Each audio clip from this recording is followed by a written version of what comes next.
Alright, so for this week's vlog, we're talking about the interaction between ethics and culture. So simply, culture deeply influences ethical standards and practices, while ethics in turn can shape and challenge cultural norms.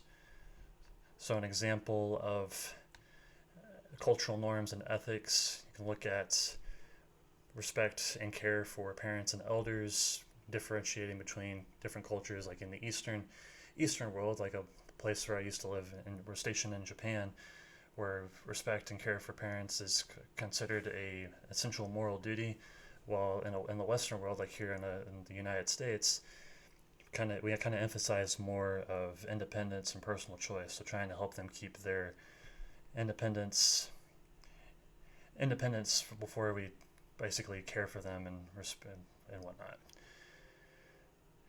And we can also look at how ethics can challenge culture with the women's rights movement.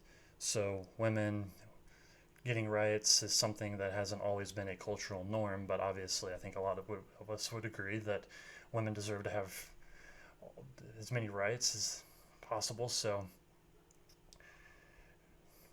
that's challenging the cultural norms as they more and more rights.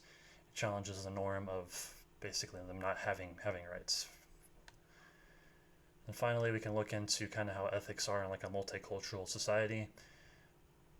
So ethic principles must be flexible enough to account for diverse cultural perspectives, such as basically an example of this is in a multicultural society, you might have policies for regarding religious freedom, dress codes, dietary law, stuff like that, and they must balance in order for to have respect for the different cultures and broader societal values of the inclusivity and fairness.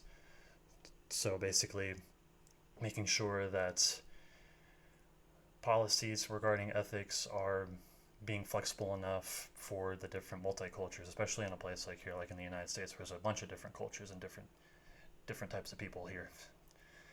Anyway, that does it for this week's vlog post. Thank you for your time, and